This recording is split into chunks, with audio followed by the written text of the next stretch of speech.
राज्य असले पाहिजेत. राज्य कशासाठी पाहिजे?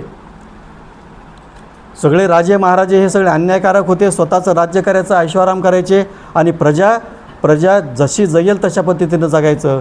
अशा पद्धतीने ते राजेशाही लोकशाहीने नष्ट केली आणि लोकशाहीमध्ये कल्याणकारी राज्य हे अतिशय श्रेष्ठतम राज्य सगळ्याच देशाने सुरू केलं. म्हणजे रिझर्वेशन केवळ फक्त भारतामध्ये असं आहे का? अमेरिकेमध्ये रिझर्वेशन आहे, इंग्लंडमध्ये रिझर्वेशन आहे. प्रत्येक वेगवेगळ्या कारणामुळं लोकांना जे समानतेमध्ये नाहीत त्या समानतेमध्ये आणण्यासाठी रिझर्वेशन निर्माण झालेलं आहे. अरे आम्ही 50 वर्षे रिझर्वेशन घेतलं तर तुमची कावकाव सुरू झाली. 50 वर्षच आम्ही रिझर्वेशन घेतलं आजपासून 1950 पासून तुमची काय झाली? कावकाव सुरू झाली. पण हजारो वर्षापासून तुम्ही जे रिझर्वेशन घेतलेलं आहे त्याच्याबद्दल तुम्हाला खेद वाटत नाही, त्याच्याबद्दल पश्चाताप वाटत नाही. मंदिराचा पुजारी ब्राह्मणच का असावा याच्याबद्दल तुम्ही कधी बोलत नाहीत का? एखादा वडार समाजाचा एखादा पुजारी का होऊ शकत नाही? अहो, ज्या मंदिर उभा केलं त्या मंदिराच्या उद्घाटनाला राष्ट्रपतीला जिथं बोलावलं जात नाही तिथं वेलफेअर स्टेटचं तुम्ही काय बोलता? आणि म्हणून बुद्धाचे हे सगळे संदर्भ ग्रंथ यासाठी महत्त्वाचे आहेत की बुद्धानं सांगितलं की जर राज्यामध्ये कल्याणकारी राज्य निर्माण करायचं असेल तर तुम्हाला काय करावं लागेल? प्रत्येकाला काम द्यावं लागेल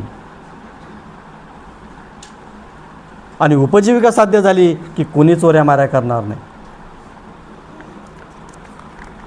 पुढं आणि असं जर झालं तर तुझं राज्य राजा कसं होईल? अगदी शांततेमध्ये सगळी प्रजा सुखामध्ये नांदेल, राज्य शांत राहील. आणि हाच तर यज्ञ आहे, बरोबर आहे? यज्ञ कशा प्रकारचा आहे? यज्ञ लोक सुखामध्ये असावेत अशा पद्धतीनं काम करणं.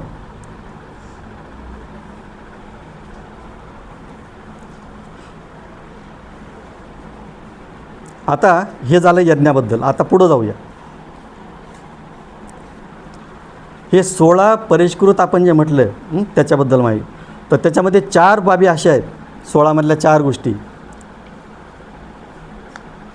आता अजून एक मजा आहे त्याच्यामध्ये, ते सांगतो आणि पुढं जाऊ.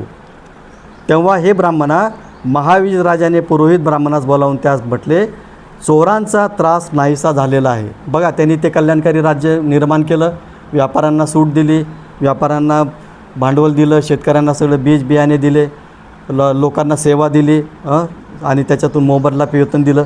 याच्यातून काय झालं? हे पुरोहिता, चोरांचा त्रास नाहीसा झालेला आहे, तुमच्या म्हणण्याप्रमाणे वसूलही पुष्कळता आलेली आहे आणि राज्यामध्ये